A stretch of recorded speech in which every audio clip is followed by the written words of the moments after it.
Hi, dear friend, to watch this video number 1245, and we will look in the Bible to see stuff that we need to search and look at. We are concerned here about three words: righteousness, faith, work. These words sometimes create lots of argument between people or among people.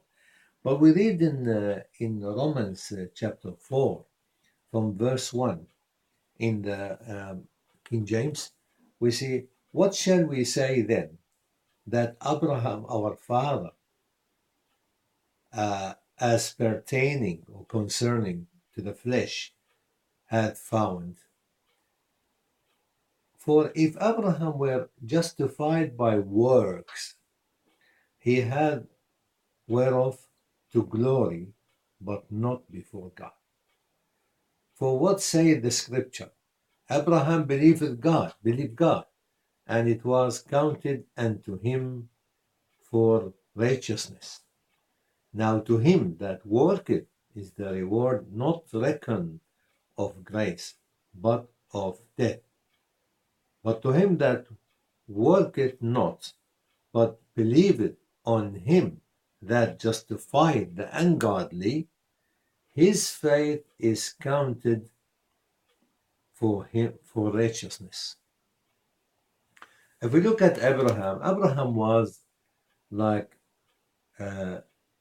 he was the founder of the Jewish nation, but his experience concerning saved by faith was not because of his deeds, his good deeds, that God accepted him and blessed him. Because if so, he would have had something to boast about. If God counted his work for righteousness, then he could boast about himself, and get glory for himself, but not from God's point of view.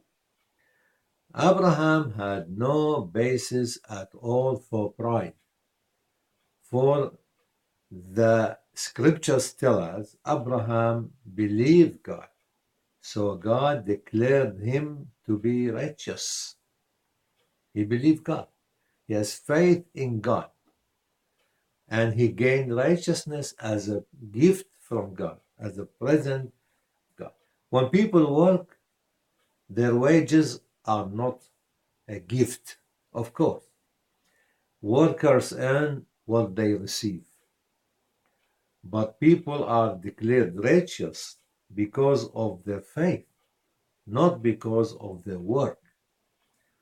King David spoke of this, describing the happiness of an undeserving sinner who is declared to be righteous.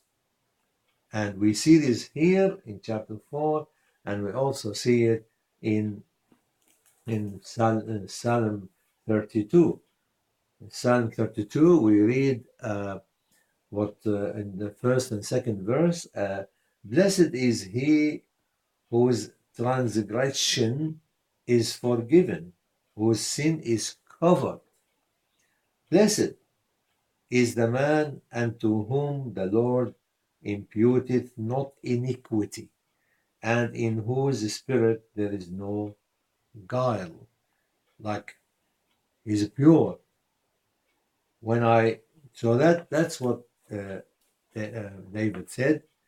And if we look also in Galatians chapter 3 verse 6, we read that even as Abraham believed God, and it was accounted to him for righteousness. For righteousness. So righteousness we can only get by the grace of God, by faith, by believing in Him. And we know, the thing in this life, all of it, temporary things, but things in the Bible, things that uh, concerning God and his creation and his plan for the human being to save him, it's eternal. That's the difference. Shall I refuse or reject the eternal blessing and get attached to the things that are just temporary? What's my work? What's my work to offer to God to give me to righteousness because of my good work? It's ridiculous. Thank you.